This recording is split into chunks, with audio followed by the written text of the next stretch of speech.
Discuss. We're joined by One Nation MP Barnaby Joyce. Brand new hat on. Barnaby, good morning to you. How are you doing this morning?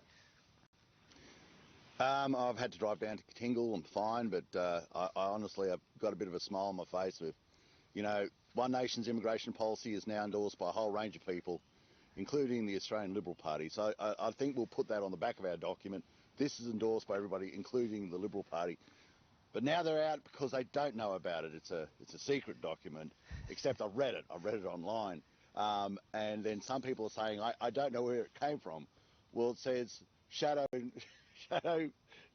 incompetence, shadow cabinet. So I'm presuming that's the Liberal Party. But we've got Senator Paul Scar refusing to say, I know nothing about this. Yeah. But it is total confusion. And you got to laugh because you didn't, as my old boss used to say, if you didn't laugh, you'd cry. They're completely at sixes and sevens. All right, so the Libs have policy mission impossible this morning. In the rare event they have a policy, and when they do, they disavow any knowledge of the policy. This policy will self-destruct in 5 minutes. Is that about right? Yeah, it's just like, I thought we've got it all together now. And even I thought that'd last for more than a week. All right, so do you actually, looking at the plan, you back Operation Gatekeeper? Well, they don't back Operation Gatekeeper. Oh, hang on, maybe they do. All depends who's on television. Look, we're quite clear. We've been clear all the way through. Number one, do a stock take of what Australia can absorb. Do we have the houses? Are your hospitals crowded? Can you see a doctor? Do your kids get in school? Are you happy about how long it takes you to get to work on the roads? And then work out what you actually need in Australia. Do you need builders? Bring in builders. Or do you need people who go on social security, sit in a house and have babies? Probably not. And yes, certain areas, they shouldn't be coming in. Okay, so absolutely 100%.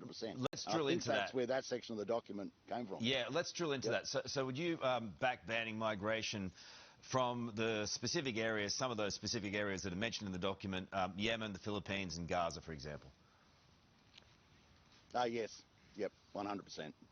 Because until they get their acts together there, we're not going to try and sort of relitigate what's going on in their head over here.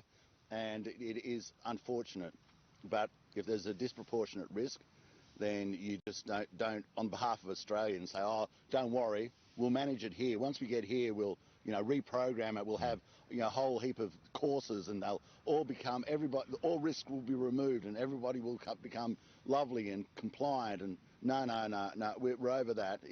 If there's an unreasonable risk, you just don't come from that area. If you want a solution to that, go back to that area and tell them to solve their own problems. Okay, so Pauline last night on Sky News wasn't sugarcoating it. She said effectively that if you continue to bring Muslim people into Australia, she said, quote, we'll see the nation suffer as other countries have, like France and Denmark, England and Canada. Do you agree with that?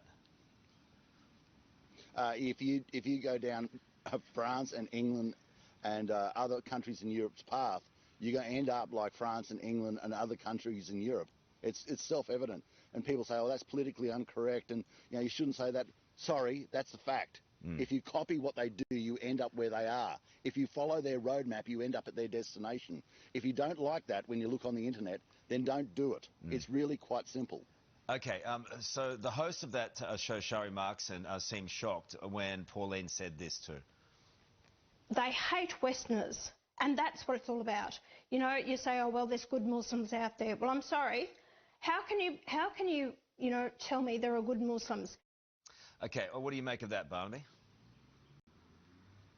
Well, that's look, I believe that there are people who are of the Islamic faith who are obviously, I know, so I'm not going to say that I don't have people who are friends of the Islamic faith. I do.